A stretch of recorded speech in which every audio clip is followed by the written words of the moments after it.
Hi and hello, watch fans, and welcome to another edition of the Real Time Show with me, your friendly neighborhood watchmaker, Rob Nuds, our friendly neighborhood jeweler, Alon Ben Joseph, and we're joined today at the Villa Sarasan for the Time to Watches event by Praneeth from Ming. Now, this is your first time here at Time to Watches, am I correct? That's correct. And first off, thank you for having me, Alon, Rob. It's an absolute pleasure. We always love having you on the show. It's a wonderful brand, as you know, very close to our hearts. But tell us, what is it that you're hoping to get out of this experience here in Geneva? To be honest, we didn't really have any expectations when we came here. We decided to do this show for two reasons. One, starting in late 2023, since late 2023, we've been trying to be more offline, and that means doing more events, just getting out there, meeting enthusiasts, collectors, friends from the industry, outside the industry. So we started with Dubai Watch Week. We did Geneva Watch Days last year. And this year we said, hey, we'll do the other Geneva Fair, right? And find out for ourselves how different that is and what the experience is like. The other reason why we thought it made sense to be here is 2 months ago, we finally started working with retail partners. Okay. So full disclosure, Alon here is our second retail partner and our first one in Europe. And our first retail partner was Collective Horology in the US. Mm-hmm. And from the outside looking in, because even as an enthusiast or collector, I've never been to the April fair season in Geneva. This really feels like a B2B event where you're here meeting retailers, press, that sort of stuff. And I said, okay, if we're going to start working with retail partners, this is probably the best way to meet a bunch of people at once, right? Just start conversations and figure out who we get along with and who we may not. So it wasn't a direct goal per se, but you were very open to the possibility of being exposed to this more business environment. Definitely. So how do you find it compares in terms of vibe to the September fairs that you've attended in the past? Well, I haven't been in the sort of the main warehouse. Okay. Which is kind of what the Expo looks like from the outside. That's what it looks like from the inside. Because you see these pictures on the press articles of the pavilions built inside, and you don't know what to expect. You drive past it and you're like, that's it. Yeah. Right. But anyway, so we're at the Villa Sarasan, and I think here at least the vibe is informal, not as informal as Geneva Watch Days. That's a whole other level of chaos because it's just seeing Geneva Watch Days feels like you're just hanging out with friends after summer break. Right. Right.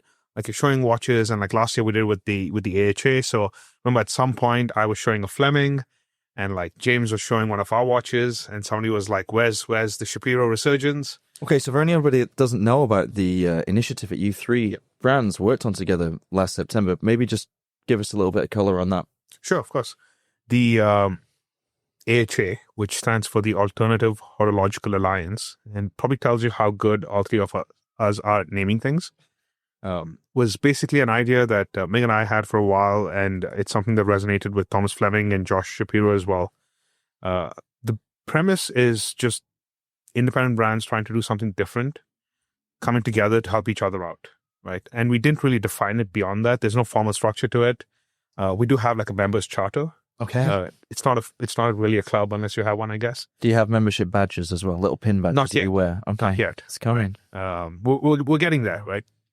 But the idea was to just help each other out. And I think the simplest way to do that, for instance, was last year Geneva Watch Days, where we said, hey, all three of us will show together.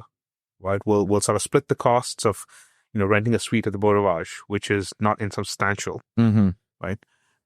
And I think even for enthusiasts, if you say, hey, I really want to check out Ming, but there's like 50 brands I got to check out over the course of 2 or 3 days, you have to sort of triage and prioritize, and it becomes difficult decisions.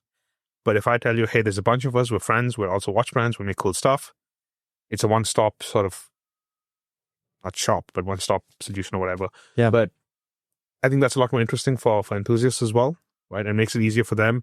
And I think that's what made Geneva Watch Days very different for me last year is you drop by and you're just hanging out with 3 different brands, and all of us were friends, Mm-hmm. and you're sharing anecdotes, and it's about watches, but it's also more than that. It's about community, It's right? about community. And that's kind of what it is that drives watchmaking, which many people from the outside looking into it would see as a somewhat unnecessary luxury. But it's that heart and that feeling, that shared passion. And when you can see that shared not just between a brand and a consumer, but also brand to brand to brand, Yeah. you feel like the genuineness of the pursuit. And you actually created something together that's shared between your three brands. So what was that? And so that Junior Watches was the first bit, but the second bit was, I think when we made the announcement, we wanted to have something to show for it, something tangible, something that people could touch and hold. And so we presented a prototype of what we think is the world's first serially produced tantalum bracelet. We call it a universal bracelet because the design concept is to have a single bracelet that will fit on watches from Ming, Shapiro, and Fleming. All of us have a model in tantalum, right? So the idea being you could get one of these bracelets, you have to get a couple of sets of endings depending on the brand, but you could just swap them out and you could have a full tantalum watch with bracelet on your wrist. Which is a significant saving for somebody that has all three tantalum watch heads, right? Yeah, right. Or any other tantalum watch where this would be compatible. Yes, it's a significant saving. So on that subject, because of course Ming is known far and wide for its research into interesting uses of materials and materials themselves, tantalum is not very common in the watchmaking industry, though it will be known to most of our listeners. But why is it that this bracelet was able to be the very first serially produced tantalum bracelet? What is it about tantalum that makes it so difficult to machine? Well, I think those are two separate questions. I think tantalum is difficult to machine, and I'm not the expert here. Like you guys should really have Josh on the show for this. But I'm going to steal his analogy. So he uses the analogy of peeling a vegetable. Okay. Right. So if you have a really sharp vegetable peeler and a carrot, peeling a carrot is like machining steel or titanium. Right. So you sort of cut away from the metal to form the shape you want, whether it's a case, buckle, whatever it is. And with tantalum, the basic premise is the same. You've got a peeler and you've got something to peel or cut away. Except in this case, the thing you're trying to peel is like an overripe banana that somehow has the same hardness of a rock. Right? So it's like squishy on the outside, but somehow hard at the same time. Or it's like wet cement. Wet cement. Okay, right. So you always it's like dragging your fingers through wet cement either. And so that's what makes tantalum really difficult to work with. The reason why I think we were able to make the first serial production tantalum bracelet is because, again, all three brands we've sort of built our brands on thinking outside the box. Right? Josh has built up this know-how on not just guillage, but machining, which he's had to do because he's made, I think the first made in America watch since 1969 or something. And he's worked with tantalum, and we had the design know-how and we had the bracelet design. So it was us coming together saying, hey, if Ming tried to do this ourselves, right, and we got maybe one potential partner in Switzerland to say, hey, we'll make a prototype for you. And when we priced it out, we'd have to sell that bracelet at 80,000 francs or something silly like that. I'm like, this doesn't make sense. Like, I don't want to do this at 70 or 80,000 francs. Whereas going to Josh was like, yeah, I could do it for much less. It's not easy, right? But I don't think it has to cost that much. And there are ways we could work around tantalum based on my know-how. And then for all three of us, like Fleming as well, they're like, hey, we have a tantalum watch. We're not going to develop a whole new bracelet for it. And even for two brands, it was too much of a risk to go into it together. But having Thomas and James on board and having three brands sort of get into this project together basically meant we could make it happen. It wouldn't kill any of our brands to try to do so. And we could make it available at, I wouldn't say it's an accessible price, but it is accessible for tantalum, right? And just like by way of an update, we've actually refined the design further and found additional ways to save cost. So we're working on prototype number 2 right now. So we actually haven't taken orders, even though people are like, hey, can we put down a deposit? Because Josh came back from Geneva and he's like, I'm not quite happy with this yet. I think I can do better and deliver more value. Well, and that's what we're working on now. And hopefully this year we'll have prototype number 2, and that will be like full-on production ready. And we're hoping to get the price down. We said 20,000. We're hoping to get it down to, let's hope 15. Do you guys want more members? In the HA? Yes. Short answer, yes. The longer answer, we're still trying to figure out what that looks like and what we want to do. Right. There are, I think, if you want a far more formal structure, there are other organizations. I mean, the HCI is a great example. They've been around for much longer than us. They do a lot of things for independent watchmaking. I think in the UK they have forget what it's called. The Watchmakers Alliance of watch and clock makers or something.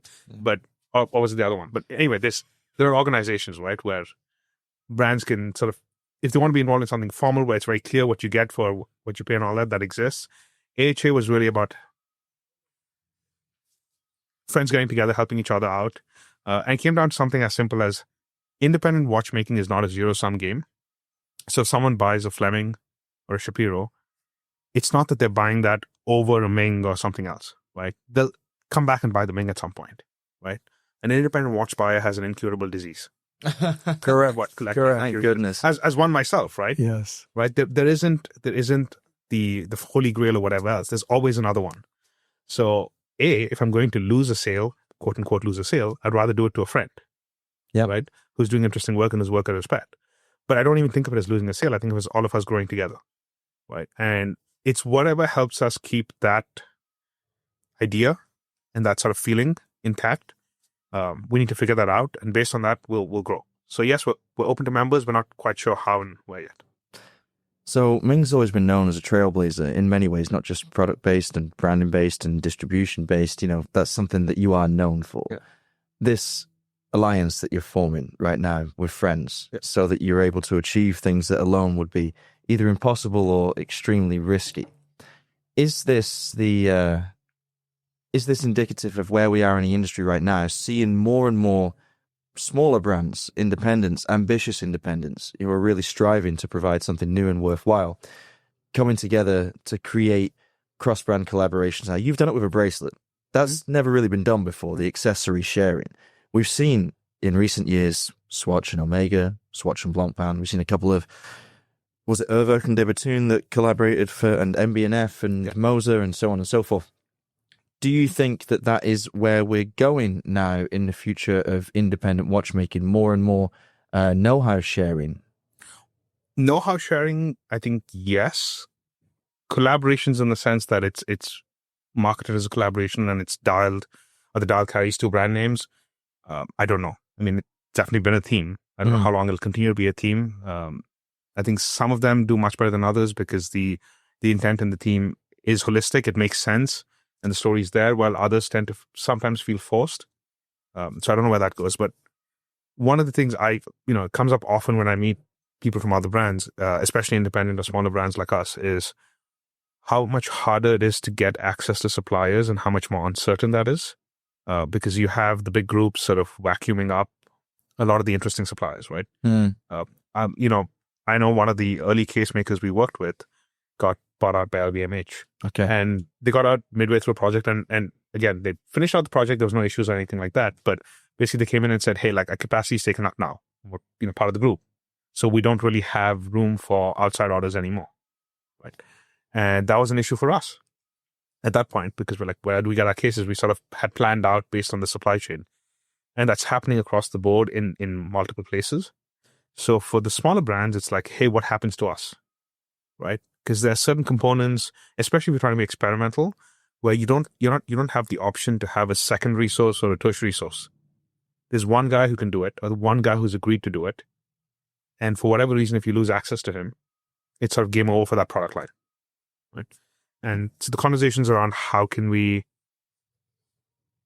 reduce the risk, mitigate the risk, or prevent that from happening. And I think to some degree, what we're trying to do with AHA is similar to that, right? I mean, Josh has machining know-how and capacity. I know we did another project with him recently where he made the cases for us in tantalum again. And I know between the bracelet and the cases, there was a new CNC machine that he's installed in his workshop. And he was going to do it either way because he needed it for his own business. But us coming in and saying, hey, can you do this for us and help us out with this, helped him commercially make that machine viable, right? Like make it less risky, if you will. And so there are ways, there are creative ways in which you can help each other and build out know-how, production capacity, any number of things. Because as you say, it's not so much that you're really competing because your clientele is sick and shared and repeat purchases almost exclusively. Going back to the idea of like co-signed dials where you've got two brand names on a dial, I was thinking when you said that, I can't think of a failure in one of these collaborations. Maybe the Swatch Blancpain is the one that was the least like vociferously received, but I mean, the Omega, the Swatch, Great, all the Moser, all that. What else? What, like the Fears and the Studio Underdog, and the Moser. I can't think of an absolute tank of a project. Well, I think if we stick to the world of independent watches, probably not, because independent watch brands tend to be, founder-led, and so there's very personal investment into the brand. It's an emotional thing. It's your baby. And so you're going to be very careful with what you do about it. I can think of other collaborations. I mean, I can think of one right now, but I'd rather not name names. But there's a few other from like bigger groups. Or... You sure you don't want to name the name? It's a real-time show. You're in a little glass igloo in the middle of Geneva. No one can hear you. It's not like we're recording this. There was collaboration with a superbike manufacturer for a watch. And I was like, I don't get it. You just don't get it? I don't get it. No, I don't get it. There's a bunch of Formula One collaborations that come out every year, every few years, where I'm like, I don't get it. Right? What's I see. So a Formula One is a great example. So I have one of my first watches in my personal collection was a Girard-Perregaux chronograph from 1999, 2000. Mm-hmm. It's technically a collaboration with Ferrari. Okay. There is no Ferrari branding on the dial. Mm-hmm. I think there's a horse probably where Girard-Perregaux is, but it's very subtle. Mm-hmm. It's a case it's an aluminium case, and rumor back then had it, and GP never confirmed or denied. Rumor had it that the aluminium came from Schumacher's spare F1 engine block. Okay. Or like testing engine block or whatever. Carbon fiber dial, titanium pushers. I love the watch. Some people don't get it. That's fine. That's watch collecting. It's great. But to me, that's an example of when I wear it, I'm like, I can kind of get the Formula One association here. Because back in 2000, putting carbon fiber in a watch, putting aluminium in a watch, or titanium, or having a watch that was 42 mm but so light, right? That was all kind of cutting edge. Yeah. Right? But if you did all of that today, it doesn't feel the same anymore. You're not pushing new envelopes. And Formula One for me is about pushing envelopes. Yeah. Right? So that's what I mean by sometimes the story doesn't make sense.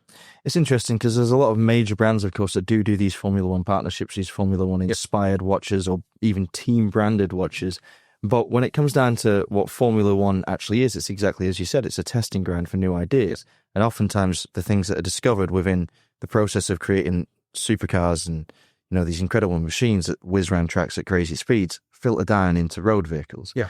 And that's what it should be in watchmaking. And ironically, even though you're not partnered with Formula One, Ming is one of those brands that could be said to be a Formula One corollary of watchmaking, because what you're doing is inspiring other brands to try out these things in their own way.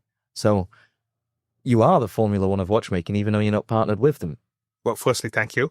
No props. Appreciate the compliment. Well, I think we definitely try to be the line between masochism and courageous is very fine. But yes, we try to be experimental. We try to make things that excite us. And I've had a couple of people tell me that we've helped inspire ideas for them, or given them the courage to like take that leap. And I'm happy we did. I'm glad we can. Are we the Formula One watches? I don't think that's for me to say. I think you jump in. Right. Okay. Rob, did you know that? Well, maybe a step back for our listeners that maybe are not that familiar with Ming. Ming is the brand. Horloger Ming SA. Now today also Swiss-based as well. Mm-hmm. We have the Swiss team here with us inside the villa. Did you know that Ming Tian, one of the co-founders, the creative force, but Praneeth is CEO and also one of the co-founders. Ming actually designs everything. Mr. Tien, MT, called internally for the friends. Did you know, I learned that recently from Praneeth, that he worked on loom, and all the loom inside the new Polar White loom by Ming, the brand, is done by MT himself. I did not know that, no. Just to clarify, it's mixed and like prepared by MT. The raw material is prepared by him and processed, and he works as mad scientist magic. And then it's set into components by our partners, right? But he's the one who like cooked up the recipe using raw components. And I don't know what it is. He just disappears into a room, comes out with like fingers full of white powder. Well, there's one or two people in the watch industry known for that. And I get a very expensive bill. Right? Yeah, a very expensive bill, I'm sure. Well, hopefully there's no CCTV in that. For people who didn't know, a pure superluminova, like before it's mixed in with binder and everything, it's pure luminous pigment. Well, I don't know if anymore, but it used to be more expensive than gold. But given where gold is now, I don't know. I need to check. Yeah. I visited RC Tritech in Teufen recently, and I was like looking through their bags of just loom powder that they've like pre-crushed. And it's like someone's retirement savings in there. Or it's insane. You've got a cabinet, which is a mansion, effectively. You know, or it's like one Patek Grand Comp or something. Yeah, it's stunning stuff. I mean, in addition to what you're doing with the products, Ming is known for innovation across the board in like your communication strategy, your sales strategy, the way that the brand is presented. Is there a chance that you've made it too difficult for yourselves to keep going forward in that direction? You know, how do you keep upping the bar? How do you like keep pushing that envelope? Are you ever short of ideas, or are you always just trying to decide between the too many ideas that you have? So we're not short of ideas, but I would be lying if we didn't say every single launch was as anxiety-inducing as it was on day one. Mm-hmm. Right. I think the difficult conclusion I've come to, and hopefully Ming too, because we've talked about this, is that's sort of how you have to have it. Yeah. If you ever get to a point where you're not worried if the launch will do well, you haven't tried hard enough. Mm-hmm. Right? If you ever get to the point where when we show watches and people ask us what's the inspiration, if I can draw a straight line from A to my watch, we haven't tried hard enough on the design front. Right? There's always inspiration, but it cannot be linear. Right? It has to be like, yeah, there's a little bit of this and that and this. And like if you squint the right way, you might see it. Okay. Right? But it's gone through too many layers of like, I guess, insomnia. So let me ask a question about not just the product and the creation thereof, but also like the storytelling that comes at the end. Mm-hmm. Because a lot of the time, a watch begins as a story and people make the product to the story. Mm-hmm. But as you say, when you go through that design process, you meander all over the place and you're pulling ideas from elsewhere and maybe some old ideas that now fit into this concept. When you get to the end, does the watch still represent the original goal, or do you then go back and sort of like, you know, pull everything into a new way of communicating what that watch is and why it is? It's actually a great question, and thank you for asking, because we struggled with this for the longest time. We still struggle with it because I think Ming and I suck at talking about ourselves. Mm-hmm. We also really suck at the elevator pitch, right? For the very same reasons I point out, because when someone's like, what's the inspiration? We're like, well, it depends how much time you got. Yeah.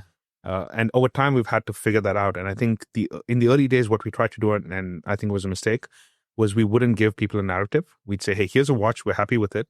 Yeah. And here's the technical highlights. Like a lot of our early press releases read like, I guess, a German instruction manual, right? In hindsight. And thankfully, the designs are so great. The pictures are awesome. People just loved it. They supported us. But, you know, increasingly as we interact with people and meet people, I'm like, if you don't give people a narrative or an anchor, they're going to find their own anchor. And more often than not, that anchor is going to be incorrect. Right. And then you have trouble sort of building out your design language, building out your product line, and sort of speaking to your community because they don't quite know. Everyone's sort of sitting in a different part of the room and you're not sure where to look. Yep. And I think in the last year and a half, we've tried to be better about giving people an anchor and working out from there. But the way it works is the design happens. Ming knows where the rough inspiration is from. And when all the press releases, he will write it out first. So the first draft is always Ming. And then he's like, here's the story that is honest to the product and the design. Mm-hmm. Right. But yeah, it's honest to the product and the design and the intent. But it also gives people sort of a starting point from which to discover other things. Okay. Very interesting. I'm dying to ask you this. I listened to our mutual friends podcast, both Rob and I's friends, Asher and Gabe from Collective Horology. You were their guests. You spoke about the 5 minutes cabinet. Maro is going to kill me. Well, he's here, so I'll hold him down. Hold him or hold me down? Him. Okay, thank you. So he doesn't attack us. But yes, what about it? So tell us the story about that cabinet, because I've had the privilege to hang out 2 full days with him. Mm-hmm. And I know nothing is lied about that story. So I want to use that anecdote as a gateway to your Swiss operation. So Mauro is, He's a very, very interesting person. I mean, you met him. So I think nobody fully appreciates Mauro until they've interacted with him and met him in person, right? But the 5-minute closet specifically is, he seems to know everyone in town, and not just know everyone in town. He seems to know the right person at the right time. And previously, when he was CEO of Schwartz Etienne, and we worked more as a supplier, production partner, and client, I remember calling him up on several occasions and being like, hey, we had an idea, and this idea requires a certain movement, or requires a production partner who can work with a certain material or know-how on a certain process. Do you know anything about this? And I'd ask this question assuming it would take a few weeks, month or two, for him to come back with information. And more often than not, Mauro would be like, I'll call you right back. My friend person is like, give me 2 minutes, and like it disappear, right? And always, especially in the case of movements, like they would appear. And he's like, is this what you're looking for? Or he'd send me pictures. It's like, is this what you're looking for? I have the contact with the person who has them. And that's where the 5-minute closet sort of moniker came up from, because his knack for problem solving when it matters is immense. I have two anecdotes about this. One from last week when our mutual friend Nicholas from Fears was messaging me because they had a slight delay in one of their movements, and he's like, "Hey, if there's any way, if we can find an alternate source that could do them earlier, that'd be super helpful, because we got clients, obviously, we want to do right by them." And I said, let me check. And I messaged Mauro, and I was like, "Mauro, do you know anyone who has these movements?" And 2 minutes later, he's like, "I got 2 pictures." He's like, "Do you mean these? Here's the number. Here's who they need to contact. Here's when they can contact them. And here's the rough price and all of that." And I sent them out to Nicholas. And I was talking to Nicholas about this earlier today. And he's like, "Yeah, I experienced that for myself. And I can see why that came up." The other one is actually a story that very few people know, because we never talked about it publicly. Our diver that won the GPHE wasn't meant to exist in the form that it exists in, right? And the diver looked quite different in the original design. We partnered with a production partner to develop a process, or they offered us a process that they developed, exclusive access, first to market and everything else. And we said, yes, we'd love to do it. And that was supposed to go in the diver. We had 500 sapphire crystal dials ready, delivered to them to treat with this unique new process they'd come up with.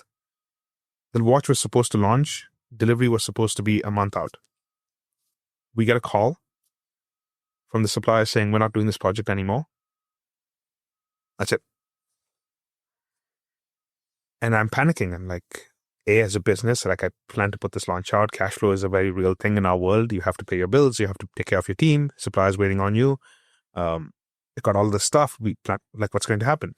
And Mauro is like, "Hey, I'll call you back in an hour. I'm driving down, knocking their door down. We're going to have a meeting." I text him a couple of hours, but he calls me back and he's like, "We figured out what happened. It's a bit of a messy situation. The previous management at the company that we were working with basically oversold the process. And the new management that come in was like, 'Hey, we'd love to do right by the commitment that was made, but it's literally impossible. And so we have to back out.'" And now we're still panicking because we're like, that doesn't help us, right? We still haven't figured this out. Ming's like, "All right, I guess I have to redesign. I'm not happy about this. We've had this a year in the pipeline."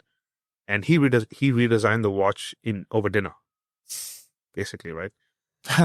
Carol Genta style. Yeah. Right? Yeah. And the next day, Mauro had to basically come up with an entirely new supply chain, right? We had to make new prototypes, shoot the prototypes, and relaunch them. Crazy. Right? And I think if we didn't have Mauro on board, we would have missed the boat by like 2 months. And for a small brand like us, that's tough. Of course. Right. Yeah. But yeah, that's why the 5-minute closet. Sorry. So he's great at solving these problems when you really need him to. You already answered my question. Why should you be here? But you've said it all. The anecdotes told us why. So that's amazing. Yeah, there's some things that I don't think watches have to be 100% made in Switzerland or Swiss made. But I think there are some things the Swiss are still the best at doing. Part of it is because they've been doing it for decades, and regulation, infrastructure, and everything here is set up to encourage that. But you can't really make a watch, unless you're in Japan maybe, you can't really make a watch without Switzerland. Well, there you go. You heard it here first. Lol. I think that's a good point to stop the episode and to say thank you to Praneeth for taking so much time and talking to us. It's our longest episode that we've recorded thus far. Thank you, Praneeth. If anyone's still listening and not asleep, thank you very much. We're thank you guys for we're having very awake. We are extremely awake. The indeed. listeners, Oh no! whenever they Well, listen we to this. can't guarantee Yeah, that exactly. at all. Yeah, hopefully not at the wheel if they listen to this while driving. Wake up if that's the case. Thanks for listening, guys. We'll be Thank you back guys for soon. having me. Cheers. Anytime. Thanks, Horologer MING.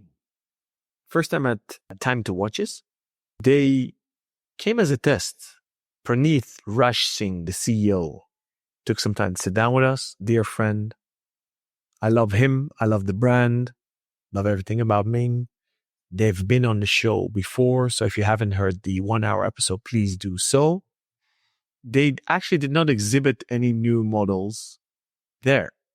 They came just to feel the market.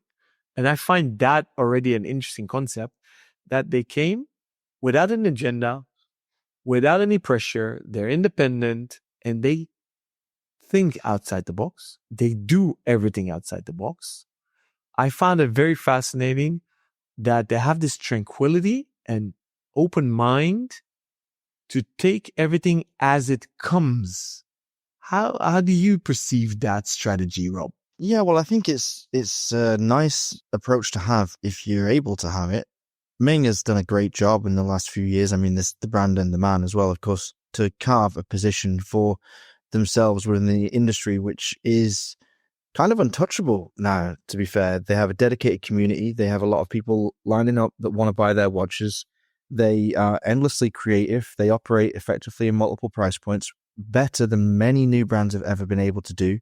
That's not something to be slept on, by the way. The fact that they're able to offer entry-level pieces, but also pieces that stretch into the 30, 40,000 francs is a remarkable achievement. It's a testament to their branding, the fact that the concept was the brand rather than the watches itself, and this experimental take on watchmaking that is something very close to my heart. I think that, again, it shows here in this presence of theirs at Time to Watch as they're experimenting. They're seeing what can happen. They're seeing if there's conversations that can go further than just the superficial level. You know, through conversations of this ilk, you became the first retailer of Ming. Was it globally or was it in the Netherlands? Europe. Europe. Dear friends, Asher and Gay became the first in the world and got the rights for North America. That's Collective Horology, by the way, for anyone that doesn't know Asher and Gay personally. Correct. And soon after, a few weeks after, we had the honor to launch it exclusively in Europe, which we still do, probably so. I mean, that's a crazy thing. That came from a conversation. It wasn't necessarily their goal to go out and find retailers because Ming doesn't really need retailers per se. I think they are aware that being part of the traditional ecosystem benefits them in some intangible ways, and those intangibles do add up to purchases over time. Something that a lot of marketers neglect is this feeling, this sort of sense of trust, which isn't just establishable by following a 10-point plan of, 3 Instagram posts, 2 YouTube videos, 1 email newsletter, blah, blah, blah. Sometimes it has to do with this sense of what we can touch, what we can trust. If we can go somewhere, if we can talk to another human in real life, even if they're on the other side of the world, the fact that they exist and they're there ready to have a conversation breaks down a barrier that can be a barrier to purchase. So I think it's good that they've established this network, and I think that it's wise that they also have partnerships with not just excellent retailers like you and like Collective Horology, but also spaces now, access to your spaces and your networks in those areas, because it's a great way to get Ming watches out in front of people further afield.